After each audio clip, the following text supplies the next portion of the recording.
Esperanza Radio. Voy a invitarle para que incline su rostro y oremos. Bendito Dios, eterno Padre Celestial, te agradecemos por tu bondad y rogamos para que la bendición del Espíritu Santo esté en el estudio de la palabra en esta noche.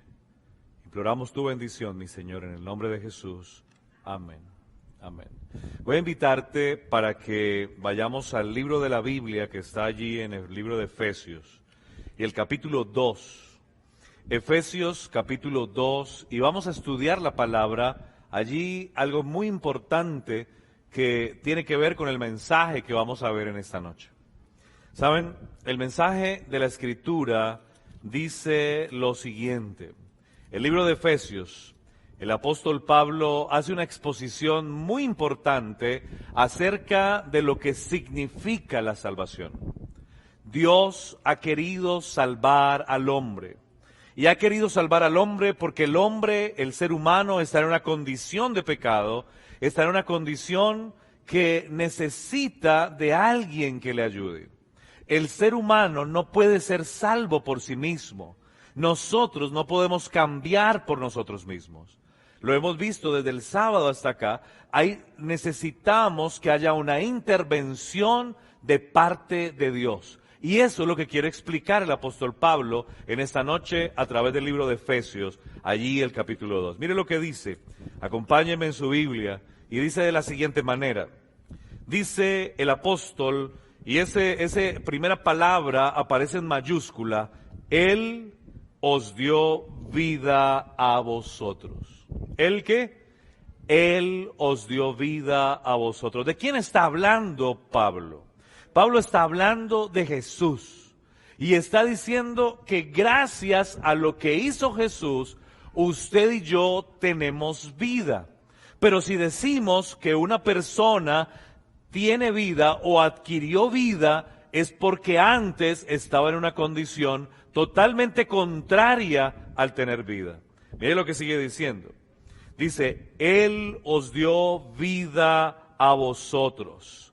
Dice, cuando estabas muerto en vuestros delitos y pecados. ¿Qué quiere decir esto?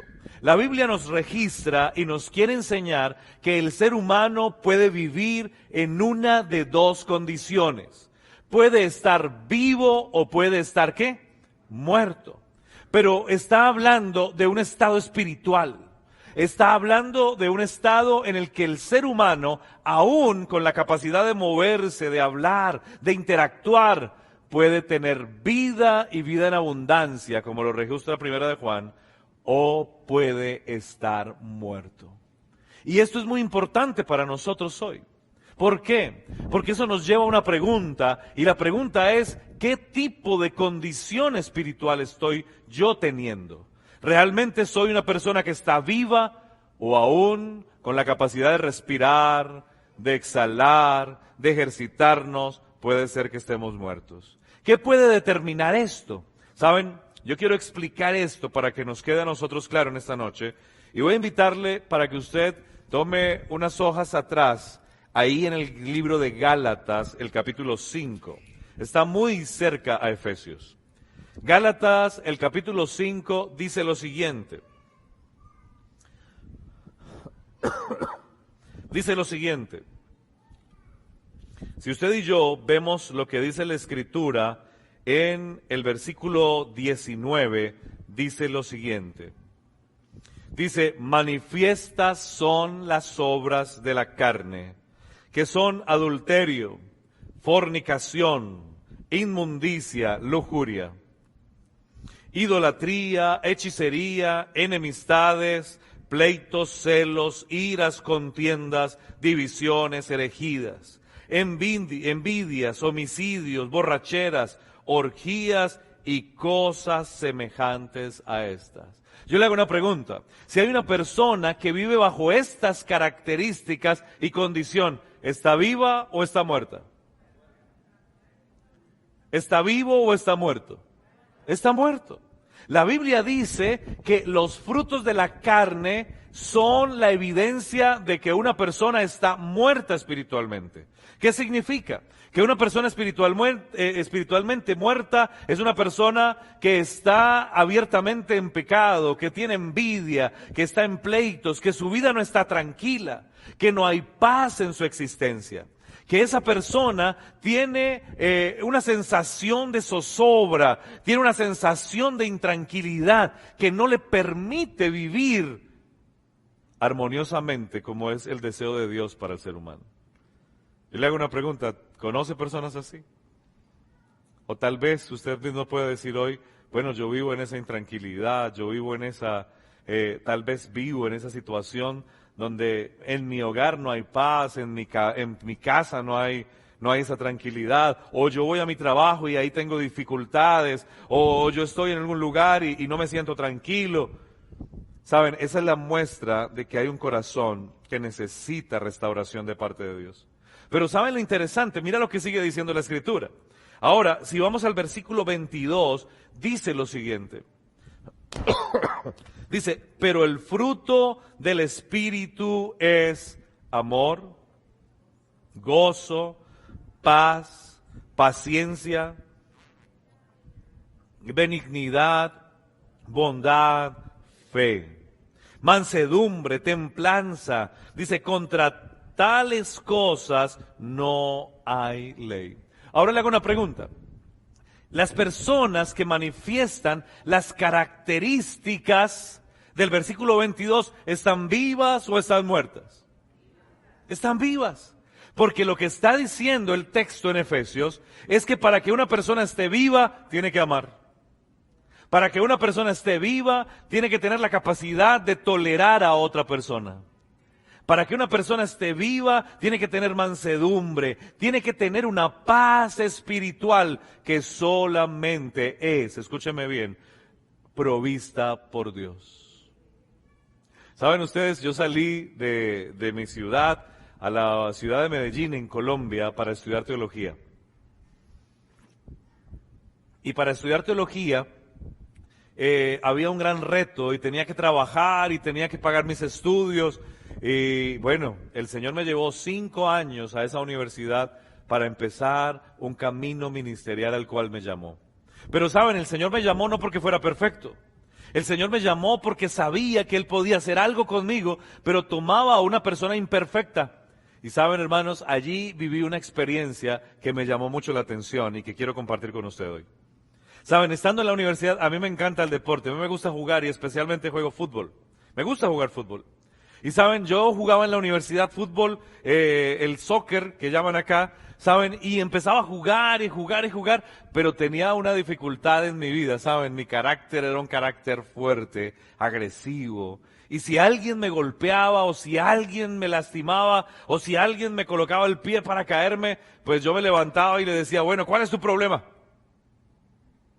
Y estaba jugando fútbol, mis hermanos, y jugaba fútbol, y de repente yo jugaba de delantero, así de que estaba más expuesto al choque del defensa, y cuando trataba de driblar el balón para poder avanzar y golpear la pelota, pues de repente venía, me barría el defensa, y yo me levantaba, y en ocasiones los compañeros, los amigos, me tenían que agarrar y me decían, pero esto es un juego, espérate. Saben, algunos me decían, y eso que está estudiando teología, y va a ser pastor, ¿cómo será con los hermanitos? ¿Cómo les va a pegar cuando esté jugando? Saben, eso era tremendo, eso era terrible, porque eso era una forma de lacerar o de herir mi corazón, porque yo pensaba y decía, sí, es verdad. ¿Cómo una persona con un carácter de esa manera puede realmente levantarse para predicar o tratar de orientar a otra persona diciéndole que venga Jesús? Y sabe una cosa, yo tenía una lucha en mi corazón muy fuerte. Porque un día yo pensé, Señor, es verdad, yo no debería estar acá. Yo creo que yo debería irme de acá. Sin embargo, yo jugaba, era cada día el mismo problema, pero un día, escúcheme bien, un día yo le dije al Señor, yo ya no quiero jugar más fútbol. Me voy a retirar de jugar fútbol, yo no lo voy a volver a hacer, porque si yo no puedo controlarlo, entonces yo no lo voy a volver a hacer. Y me retiré y empecé a seguir estudiando, hacía otras cosas, pero cada vez que pasaba yo por el campo de fútbol, por la cancha de fútbol, yo me quedaba mirando y los amigos me decían, vente Juan Pablo, vamos a jugar. Y yo, no, estoy muy ocupado. Pero yo no quería porque para mí eso era un problema, porque tenía soberbia, porque tenía ira, porque tenía rabia, porque sentía que mi vida espiritual realmente no estaba viva, estaba muerta. Pero saben, hermanos, un día el Señor me habló, el Señor me dijo, no tienes que rehuir de las cosas, no tienes que huir a las cosas, sino que yo estoy dispuesto a cambiar tu corazón, a restaurarlo. Tú no lo puedes hacer, pero yo lo puedo hacer por ti. Y saben, hermanos, yo empecé a orar y yo le dije, Señor, mira, tú sabes que me encanta jugar, pero tú sabes que no lo puedo hacer porque tengo dificultades, pero te voy a pedir un favor. Si tú lo haces por mí, yo voy a jugar. Vente a jugar conmigo. Yo no sé si usted se ha imaginado a Jesús jugando fútbol, pero yo le digo que Jesús ha jugado fútbol conmigo. Y entonces yo le dije un día al Señor, me voy a poner mis medias, mis zapatos de juego y me voy a arreglar y tú vas a ir conmigo a jugar. Si tú no juegas conmigo, yo no voy a ir a jugar. Y sabe una cosa, ese día decidí ir a jugar al campo de fútbol. Y yo bajé las escaleras, fui y me dijeron, ¿vas a jugar? Yo sí voy a jugar y empecé a jugar un partido de fútbol. Un partido de bastante fricción, de bastante golpe, porque era muy competitivo. Y la primera jugada, uno de los compañeros hizo el pase allá a lo profundo para hacer el gol. Y salgo corriendo y estoy corriendo y cuando voy a patear la pelota viene el defensa, se deslizó fuertemente y no alcanzó a agarrar la pelota. ¿Adivina quién agarró? Así es de que yo terminé de allá, al fondo en el césped.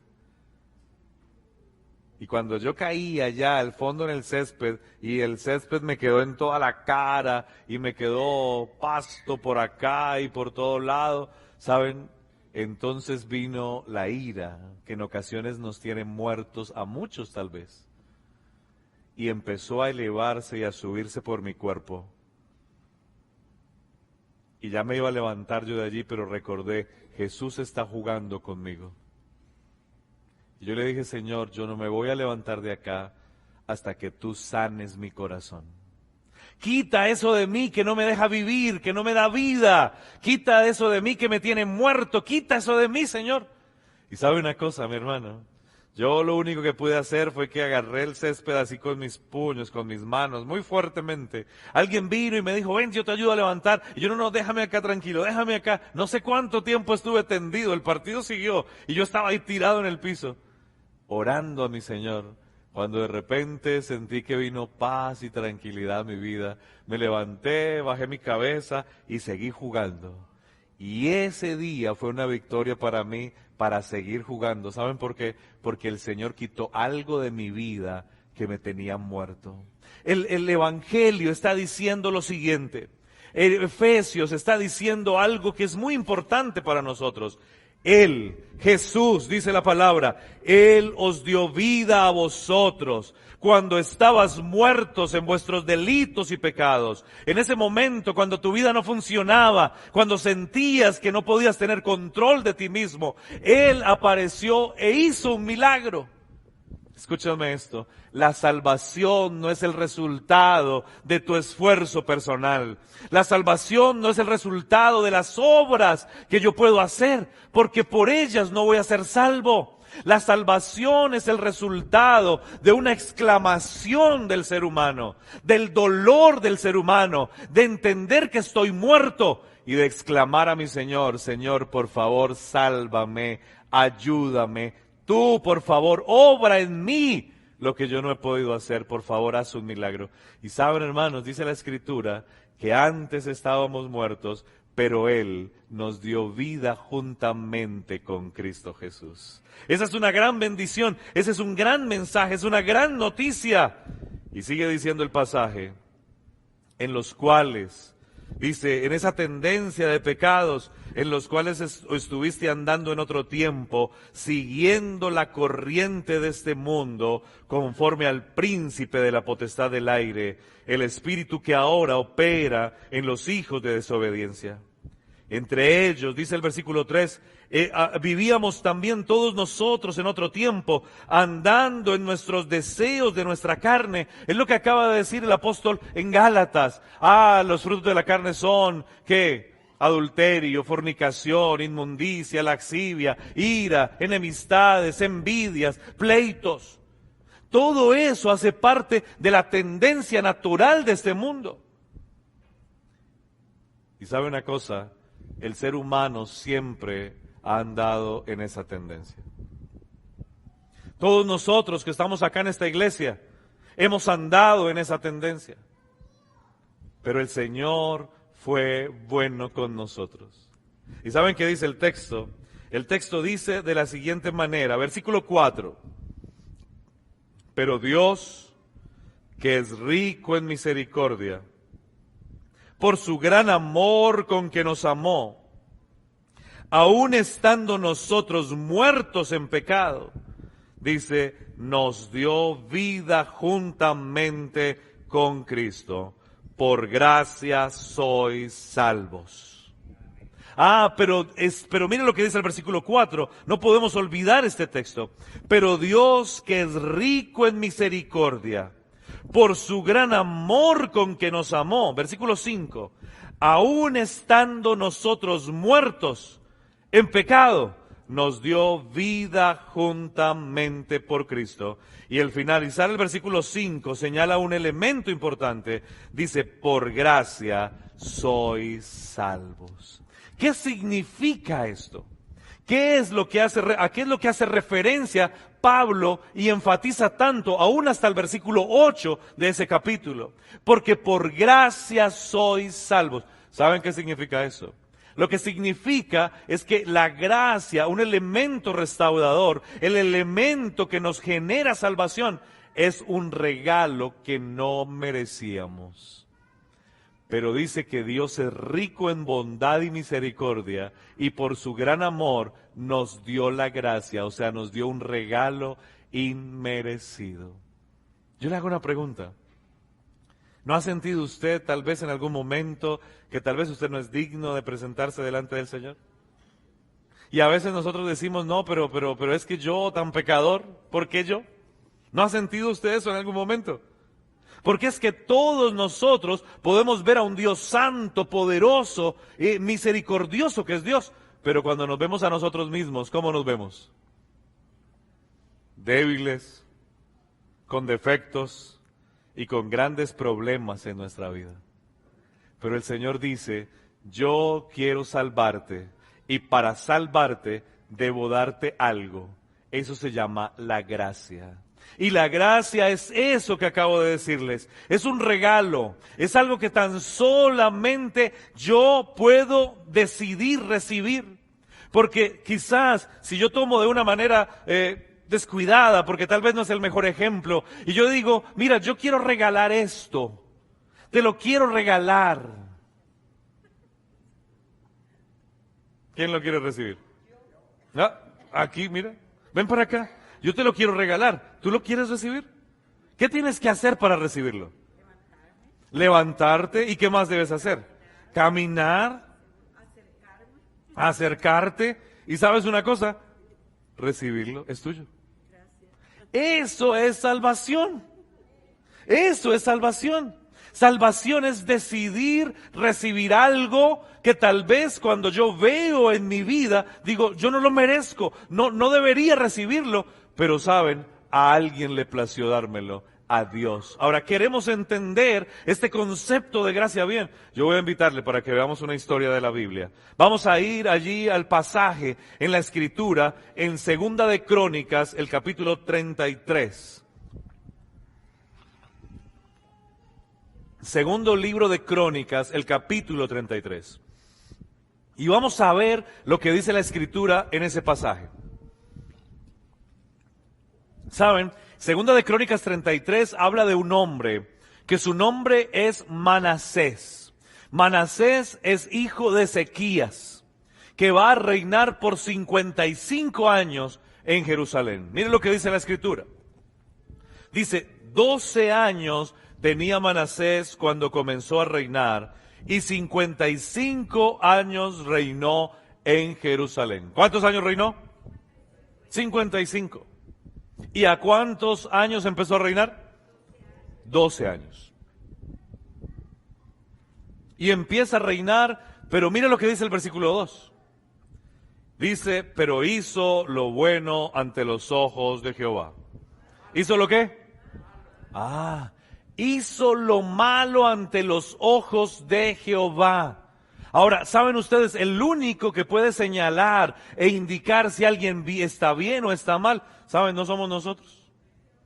El único que puede determinar eso es Dios. Y dice la Escritura que Dios, hablando de Manasés, dice, hizo lo malo ante los ojos de Jehová, conforme a las abominaciones de las naciones que Jehová había echado delante de los hijos de Israel.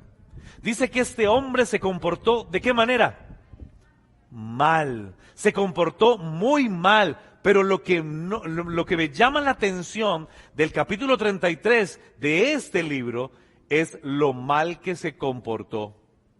¿Saben que hay una expresión en ese capítulo? Dice que Manasés no solamente hizo lo malo conforme al ejemplo de las otras naciones, sino que dice el pasaje que Manasés llegó a ser más mal que todas las naciones a su alrededor. Así es de que él fue inducido a hacer lo malo por el ejemplo de otros, pero un día llegó a ser el referente. Un día llegó a ser el ejemplo aún de las naciones malas. ¿Qué hizo Manasés? Vamos a hacer un registro de lo que él hizo. Mire lo que dice la Escritura. Dice lo siguiente, versículo 3. Porque Manasés reedificó los lugares altos que Ezequías su padre había derribado. Él lo que hizo fue levantar altares a los Baales, hizo imágenes de acera y adoró a todo el ejército de los cielos y le rindió culto. Trajo idolatría al pueblo. Eso era común en todas las naciones de su tiempo. Versículo 4. Edificó también altares en la casa de Jehová, de la cual había dicho Jehová, en Jerusalén estará mi nombre perpetuamente. Versículo 5. ¿Qué hizo Manasés? Edificó asimismo altares a todo el ejército de los cielos en los dos atrios de la casa de Jehová. Versículo 6, pasó a sus hijos por el fuego en el valle del hijo de Hinón, y observaba los tiempos y confiaba en agüeros, era dado a adivinaciones, consultaba a divinos, a encantadores. Y mira lo que dice, se excedió en hacer lo malo ante los ojos de Jehová hasta encender su ira.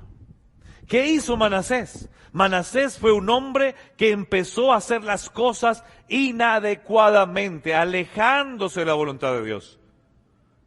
¿Saben? Violó completamente los mandamientos. Trajo idolatría al pueblo, les levantó imágenes dentro del templo, levantó algunos monumentos para que lo adoraran. Pero saben, no contento con eso, ¿sabe qué hizo Manasés? Tomó sus hijos, los colocó al dios Moloc en una paila inmensa o en la imagen de Moloc. Era una imagen donde él tenía sus manos extendidas, pero en sus manos acostumbraban a hacer sacrificios humanos. Colocaban aceite hirviendo y ahí colocaban los hijos porque creían que de esa manera estaban dando una ofrenda a ese Dios. Y saben, este hombre que conocía de la palabra, que había tenido un papá que había hecho las cosas muy bien en el pueblo de Israel, que era Ezequías, a sabiendas de eso, se dejó guiar e inmoló a sus propios hijos en sacrificio a un Dios pagano. ¿Saben qué referencia hace la Escritura? Dice, se excedió en hacer lo malo hasta levantar la ira de Dios. Pero escúchame, si tú lees Éxodo, dice que Dios es tardo para la ira, grande en misericordia y verdad. Así es de que lo que tuvo que hacer hecho Manasés era algo tan terrible que tuvo que mover a Dios para que Dios interviniera en ese reinado de pecado, en ese reinado de maldad que había en ese país. Pero no solamente hizo eso, mira lo que sigue diciendo. Sigue diciendo la Escritura que el versículo 9 dice lo siguiente, Manasés hizo extraviar pues a Judá y a los habitantes de Jerusalén, para que hicieran mayores males que las naciones que Jehová destruyó delante de los hijos de Israel. Saben, no solamente se desvió él, sino que desvió a toda una nación y los llevó a hacer lo malo. Pero saben, siempre que hay algo así, Dios levanta a un profeta para que vaya y predique. Dice el versículo 10, que habló Jehová a Manasés y a su pueblo, pero ellos no lo escucharon. ¿Quieren saber algo?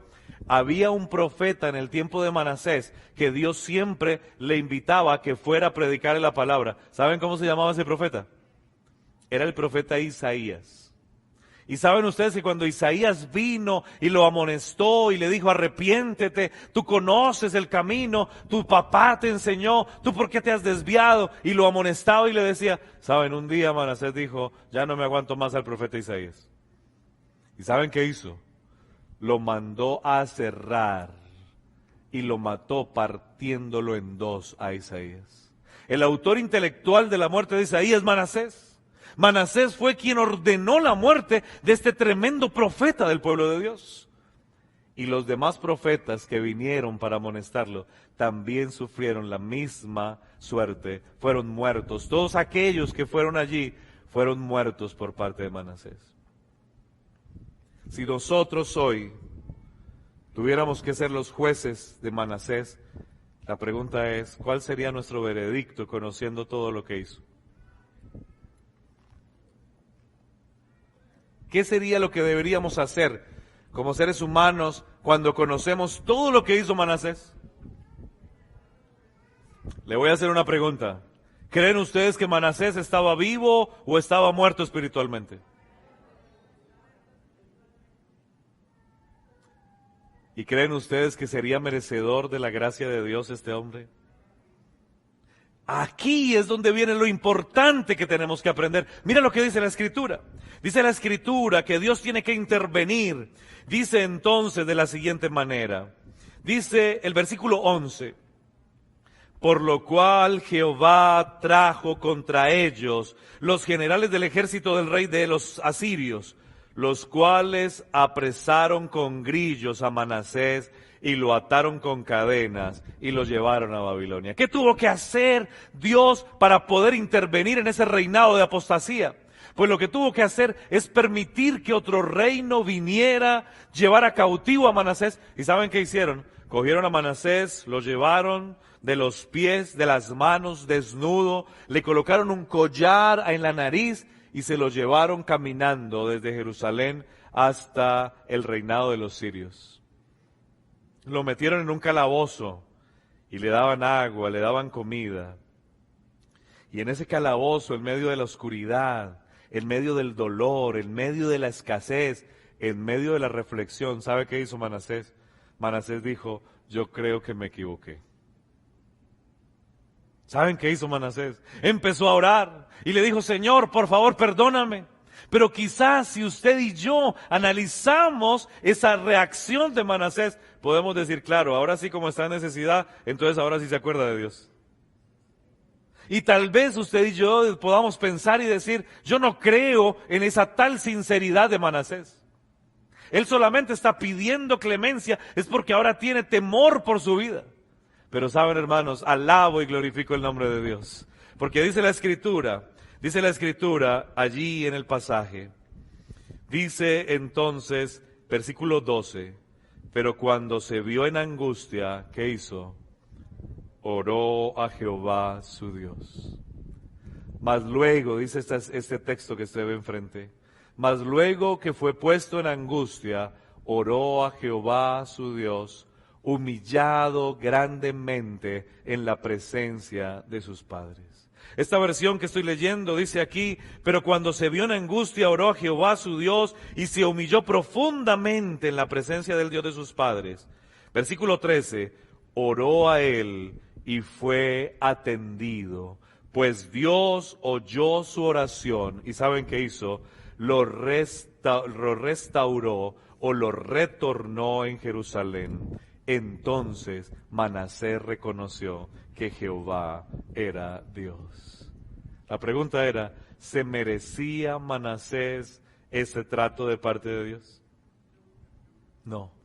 Pero saben, hermanos, para Dios, Dios entiende mi situación, Dios entiende mi dolor, Dios entiende lo que yo soy, porque soy una persona que lucho conmigo mismo. ¿Saben qué dice Pablo? El apóstol Pablo dice, es que no entiendo lo que me pasa, porque yo no hago lo que debo hacer, sino lo que no debo hacer. Eso es lo que termino haciendo. Así de que hay una lucha en nuestro ser.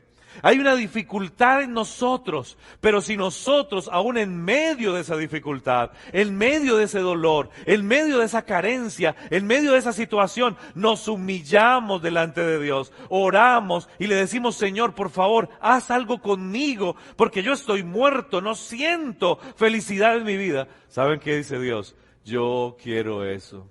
Y entonces Dios aparece y nos da vida en abundancia. Y por eso es que podemos ver a personas que andaban en el alcohol, en la droga, que eran asesinos, o que eran personas que socialmente eran rechazadas, y ahora vienen a ser hijos de Dios. Mirad cuál amor nos ha dado el Padre, de que seamos llamados hijos de Dios. ¿Saben, hermanos? Eso es gracia, es un regalo de Dios para ti. La pregunta es, ¿tienes que ser bueno para ser salvo? ¿Tienes que estar preparado entonces para venir al Señor? ¿Tienes que haber aprendido muchas cosas y tener mucho conocimiento para venir? No. Lo único que tú y yo necesitamos es un corazón dispuesto, que al observar su vida pueda decir, mira, Señor, yo no he podido conmigo mismo. Ha sido imposible que yo haya cambiado por mi propio mérito. Señor, por favor, haz tú la obra en mi vida. ¿Y saben qué dice el Señor? El Señor, venid a mí todos los que estéis trabajados y cargados, que yo os haré descansar. Antes estábamos muertos, pero hoy el Señor nos da vida. Por gracia sois salvos, y esto no de vosotros, pues es un regalo de Dios.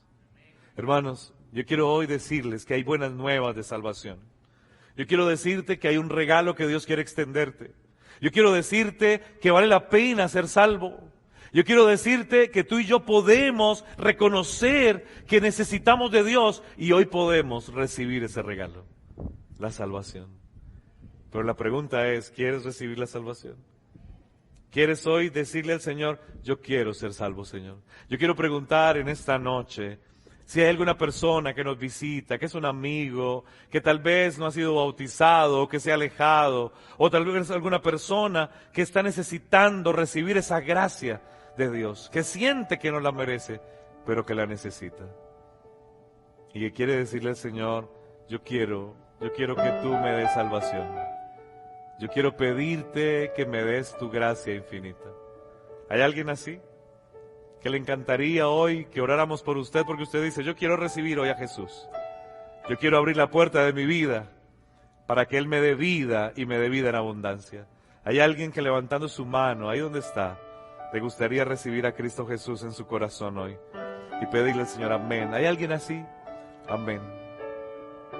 Yo quiero invitarte, si hay alguien así que quiere, levante su mano en esta noche, porque vamos a orar por usted.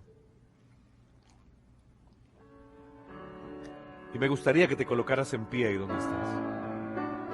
Pero quiero preguntar, tal vez de una manera más directa, y es aquella persona que está aquí y que quiere recibir la gracia de Dios y que le gustaría venir a este lugar para que oráramos por usted. No tenga temor, si hay alguien que desea venir, acérquese, camine aquí enfrente. Me encanta cómo lo hizo ella. Hay que levantarnos, hay que caminar para recibir el regalo. Es una decisión, es algo que necesitamos hacer. Y yo quiero invitar a esa persona, si hay alguien acá hoy, para que venga a este lugar. Vamos a orar juntos y vamos a pedirle al Señor que manifieste su gracia infinita. ¿Usted quiere venir, hermana? Acérquese, no tenga temor, acérquese. ¿Hay alguien más en esta noche? Porque el Señor está llamando y te está diciendo, yo quiero darte este regalo. Yo quiero invitarte para que recibas este regalo. Pero quiero pedirte que te acerques a este lugar. ¿Hay alguien más acá que le gustaría venir? Porque yo quiero invitarle para que usted venga hoy hasta este lugar, para que juntos al orar podamos primero darle gracias, porque antes estábamos muertos, pero hoy tenemos vida en abundancia. ¿Hay alguien más que le gustaría venir? Yo quiero invitarle en esta noche para que juntos oremos en este momento. No tenga temor, acérquese y vamos a orar y vamos a pedirle al Señor que Él haga su maravillosa obra de bondad y de misericordia en nosotros. Voy a invitarle para que oremos. En este instante vamos a orar. Oremos. Amado y buen Dios, eterno Padre Celestial, en este momento, mi Señor, estamos tu iglesia, tu pueblo, recordando tal vez todas aquellas cosas que has hecho en nuestra vida. Recordando, Señor, cómo nos sacaste del abismo y nos has traído para que tengamos vida y para que tengamos vida en abundancia. Hoy, en este momento, hoy, Señor, en este lugar, estamos rogando para que tu gracia infinita se manifieste en nuestra vida. Para que, Señor, ese regalo que aunque no lo merecemos, Señor, queremos extender nuestra mano y decirte que lo queremos recibir, porque necesitamos realmente resucitar a una verdadera vida. Hay personas que están luchando, que están tomando decisiones. Hay personas que se han alejado, que saben que deben regresar. Y yo quiero rogarte, Señor, para que tú bendigas a esas personas, para que no les dejes tranquilos, para que su mente todo el tiempo, el Espíritu Santo haga la obra de recordarles que deben tomar y avanzar en una decisión. Hay personas tal vez que no conozco, que han venido hoy, quizás por primera vez o un par de veces, que has traído de otro lugar y que la has traído a esta iglesia para que aquí tome decisiones de salvación. Quiero rogarte, mi Señor, para que tú bendigas a cada uno de nosotros y nos llenes con el gozo de la salvación y que nos des un espíritu, Señor, que pueda honrarte y glorificarte. Alabamos tu nombre y te pedimos, Señor, que vengas pronto a esta tierra y que tú hagas conforme a tu voluntad en nuestra vida, en el nombre de Jesús. Amén, Señor. Amén y amén.